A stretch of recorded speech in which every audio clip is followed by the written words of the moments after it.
Hello and welcome back. Today I'm going to be doing a binaural microphone ASMR thing. The whole house is empty, so it should be pretty quiet.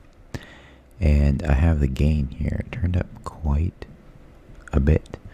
So it is very, very, very sensitive.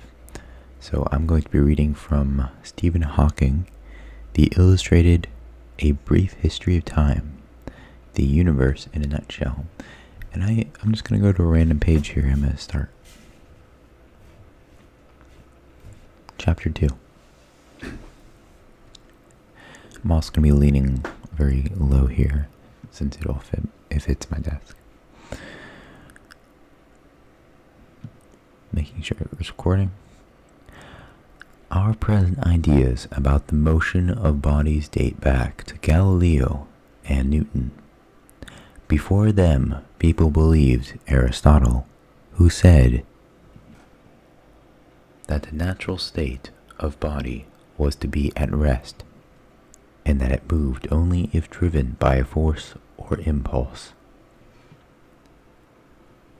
It followed that a heavy body should fall faster than a light one, because it would have a greater pull towards the earth.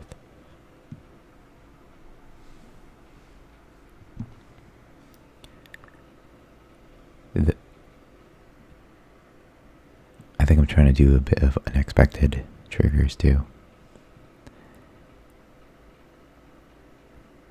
The Aristotelian tradition also held that one could work out of all the laws that govern the universe by pure thought. It was not necessary to check by observation, so no one, until Galileo, bothered to see whether the bodies of different weight did in fact fall at different speeds. It is said that Galileo demonstrated that Aristotle's belief was false by dropping weights from the Leaning Tower of Pisa. That's actually quite interesting. I did not know this. The story is almost certainly untrue. But Galileo didn't do something equivalent. He rolled balls of different weights down a smooth slope. The situation is similar to that of heavy bodies falling vertically, but it is easier to observe because the speeds are smaller. Galileo's measurements indicated that each body increased its speed at the same rate, no matter what its weight. For example, if you let go of a ball on a slope that drops by 1 meter for every 10 meters you go along, the ball will be traveling down the slope at a speed of about 1 meter per second. After 1 second, 2 meters per second. After 2 seconds, and so on. However heavy the ball, of course, a lead weight would fall faster than a feather. Let's go to another chapter. It's kind of boring. Don't they have cool stuff? Not that physics is not cool. Black holes ain't so black. Okay. I'm very excited. Ooh. Before 1970, my research on general relativity had concentrated mainly on the question of whether or not there had been a Big Bang singularity. However, one evening in November that year, shortly after the birth of my daughter, Lucy, I started to think about black holes as I was getting into bed. My disability makes this rather a slow process, so I had plenty of time. At that date, there was no precise definition of which points in space-time lay inside a black hole, and which lay outside. I had already discussed with Roger Penrose the idea of defining a black hole as a set of events from which it was not possible to escape to a large distance, which is now the generally accepted definition. It means that the boundary of this black hole, the event horizon, is formed by the light rays that just fail to escape from the black hole. Hovering forever just on the edge, it is a bit like running away from the police and just managing to keep one step ahead but not being able to get clear away. Suddenly, I realized that the paths of these light rays could never approach one another. If they did, they must eventually run into one another. It would be like meeting someone else running away from the police in the opposite direction. You would both be caught, or in this case, fall into the black hole. But if these light rays were swallowed up by the black hole, then they could not have been on the boundary of the black hole. So the paths of the light rays in the event horizon had always to be moving parallel to, or away from, each other. Another way of seeing this is that the event horizon, the boundary of the black hole, is like the edge of a shadow, the shadow of impending doom.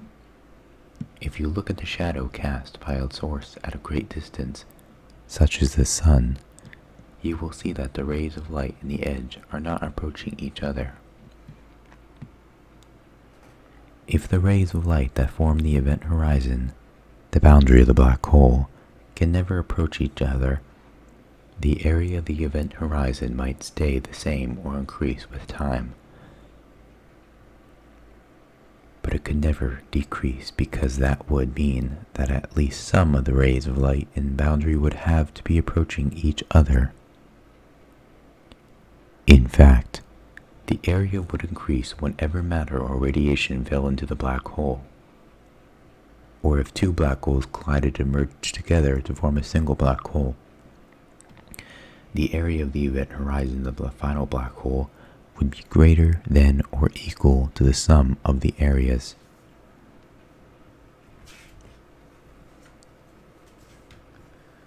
of the event horizons of the original black holes.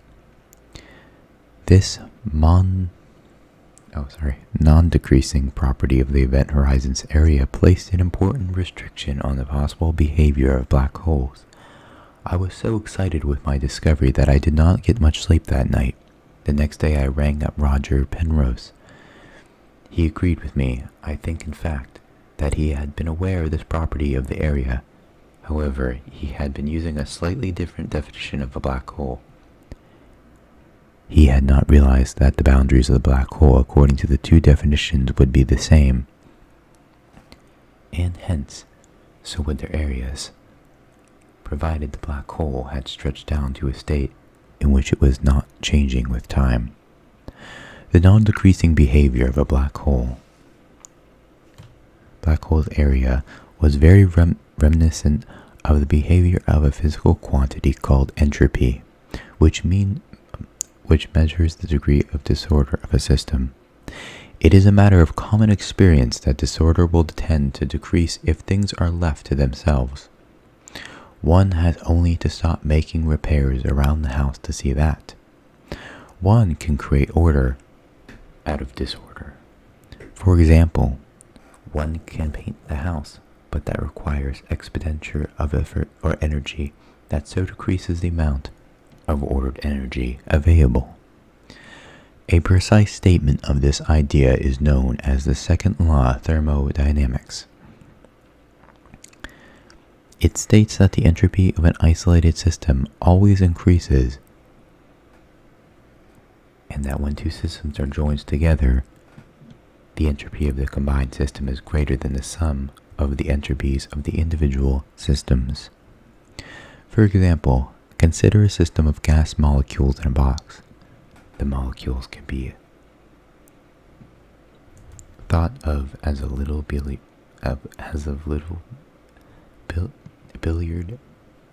billiard balls continually colliding with each other and bouncing off the walls of the box. The higher the temperature of the gas, the faster the molecules move. And so the more frequently and harder they collide with the walls of the box, and the greater the outward pressure they exert on the walls. Suppose that, initially, the molecules are all confined to the left-hand side of the box by a partition. If the partition is then removed, the molecules will tend to spread out and occupy both halves of the box. At some later time, they could, by chance, all be in the right half, or back, in the left half, but it is overwhelmingly more probable that there will be roughly equal numbers in the two halves. Such a state is less unordered or more disordered than the original state in which all the molecules were in one half. One therefore says that the entropy of the gas has gone up. Similarly, you suppose one starts with two boxes, one containing oxygen molecules and the other containing nitrogen molecules. If one joins the boxes together and removes the intervening wall, the oxygen and the nitrogen molecules will start to mix. At a later time, the most probable state would be a fairly uniform mixture of oxygen and nitrogen molecules throughout two boxes. This state would be less ordered and hence have more entropy than the initial state of two separate boxes. The second law of thermodynamics has a rather different status than that of the other laws of science, such as Newton's law of gravity, for example. Because it does not hold always, just in the vast majority of cases, the probability of the gas molecules in our first box being found in one half of the box at a later time is mainly millions and millions to one. Millions of millions to one. But it can happen. However, if one has a black hole around, there seems to be a rather easier way of violating the second law. Just throw some matter with a lot of entropy, such as a box of gas, down the black hole. The total entropy of a matter outside the black hole would go down. Of course, still say that the total entropy, including entropy inside the black hole, has not gone down. But since there is no way to look inside the black hole, we cannot see how much entropy the matter inside it has. It would be nice, then, if there were some feature of the black hole by which observers outside the black hole could tell its entropy, and which would increase whenever matter carrying entropy fell into the black hole. Follow the discovery described above that the area of the event horizon increased whenever matter fell into a black hole. A research student at Princeton named Jacob, this could be I think it could be pronounced one more way, either Jacob or Jacob. I've heard both ways. Bekenstein, suggested that the area of the event horizon was a measure of the entropy of the black hole. As matter carrying entropy fell into a black hole, the area of its event horizon would go up, so that the sum of the entropy of matter outside black holes and the area of horizons would never go down. This suggestion seemed to prevent the second law of thermodynamics from being violated in most situations. However, there was one fatal flaw. If a black hole was entropy, then it ought to also have a temperature. But a body with a particular temperature must emit a radiation at a certain rate. Okay, I'm going to stop here. Carefully close the book, because I don't like reading too much with doing this type of stuff. I feel like I'm just reading a book, apparently. Plus I really don't, I'm not really reading it to am I saying? When I read something while I'm doing this, I'm more concerned about this than reading, so I really don't know what I just read at all.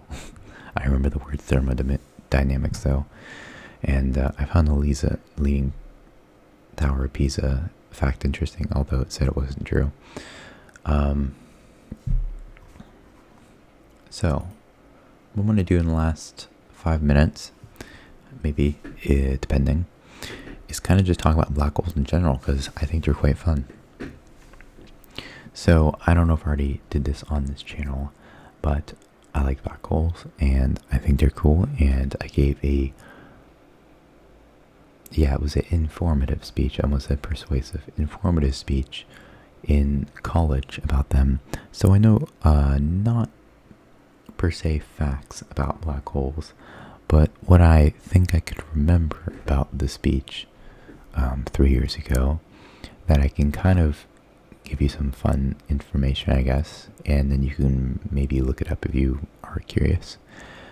So there was this one video on YouTube, and it was actually about superheroes, and one superhero in particular was Thor.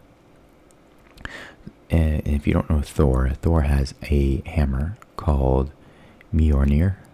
It's spelled very weird, and that's probably not the way it's pronounced. And he's based off Norse mythology. And Thor is the god of thunder and lightning, and he is symbolized with a hammer. And this particular hammer is made out of a neutron star. And if you don't know about neutron stars, you might have to go look it up, because I probably couldn't explain it to you. What I think a neutron star is almost the remains of a star. I guess I can say the remains of a star that already collapsed in, or it's at the end of its life, maybe. Is that the good way to explain it? Anyway, it's an extremely dense star that usually emits a white glow. Is that true? I actually don't know. I think it's white. Can I say no? White dwarfs and black dwarfs are different from neutron stars. I can't remember the difference between a white dwarf and a neutron star, but I remember they're both extremely dense, and that's what Thor's hammer is made of.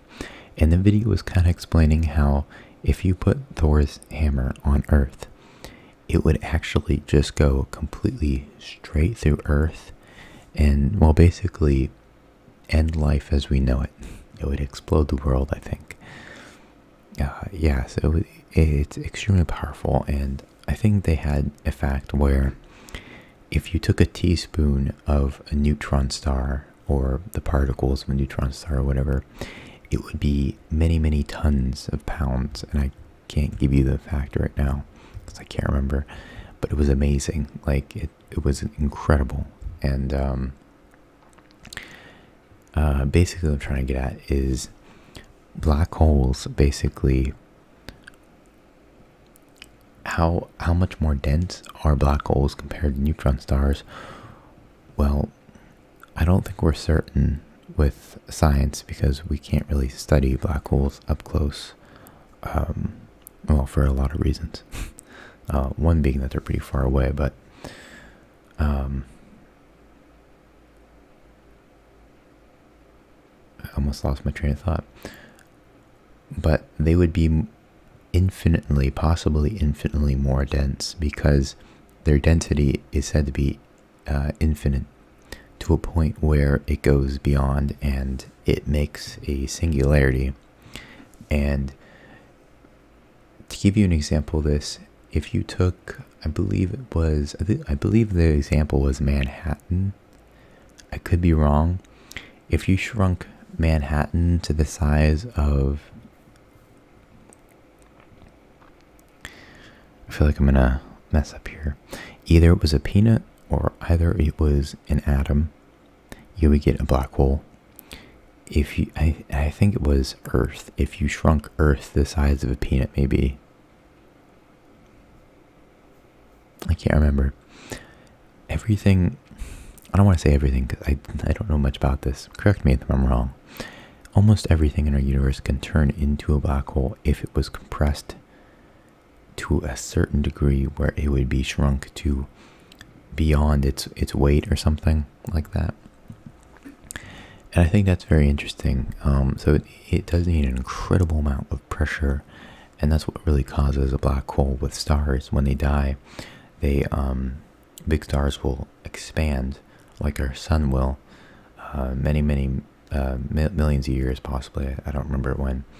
It's going to expand. It's going to engulf Earth, and our sun actually isn't big enough to make a black hole. It says, but after it's done expanding, it'll collapse in on itself, I believe, and it will shrink all the way to a very small,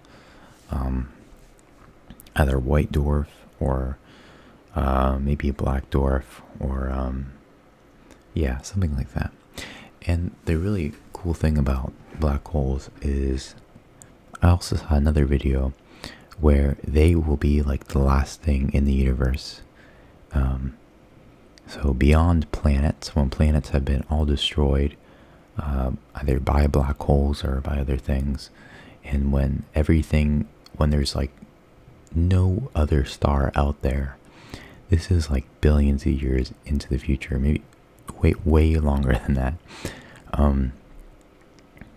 Again, I'm not too great on the figures. I don't remember when, but they predict like way in the future, when the last star in the sky dies, in the universe dies, that black holes will still be around, and that will be like the last bit of light force. Although source. Because I think black holes do cause a little bit of a light source, but I could be wrong with that. At least maybe like a heat or something, I don't know. And there will be things called zombie universes or zombie galaxies, zombie solar systems, something like that. And I thought, it was like, oh, this is super creepy. What is that? And this is like really freaky to me. So a zombie, whatever it is, galaxy, I don't know, solar system. From what I remember, because I could be completely wrong, please don't check my facts. Please check my facts. I believe what it is that it's mainly just made of black holes. It's literally like, picture our solar system, but instead of the planets, picture black holes. And you can imagine the ridiculous amount of energy it can create as you have one big black hole, or maybe like a sun, for instance, for the analogy purpose. One big black hole that's super powerful, and a bunch of little black holes revolving around it like a solar system. That'd be really freaky. Because, oh my gosh, it would be. And it says actually that black holes can travel up to like a ridiculous amount of speed, like past light speed, I believe. But again, don't quote me on that.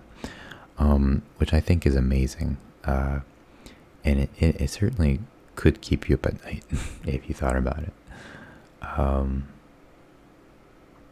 Yeah, there's a lot of other facts, like you can get spaghettified if you were to go in a black hole, and how if you went into a black hole and if someone were to see you, they would eventually see you stop because the light stops, and it would just, you frozen there, and then you slowly disappear with like a reddish tint, I believe, because it has something to do with the color and the speed of light and weird physics things. And also, if you were to go in a black hole, you would also see like the back of your head, because light is bent, and so the light would bend and you would actually see the own back of your head.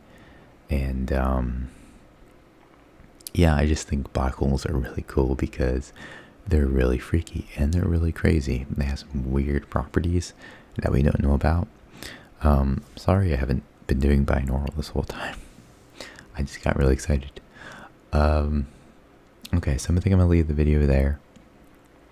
Mostly because I'm getting a sore throat. Hopefully I can get the other two videos created. They're kind of a pain to create. I don't know why. So I'm gonna try my best to get those edited, and yeah, and then I'll have something up on the channel soon. Well, this video is on the channel. Never mind. I'm just talking to myself now. All right. Thank you guys very much for watching, and I'll see you later.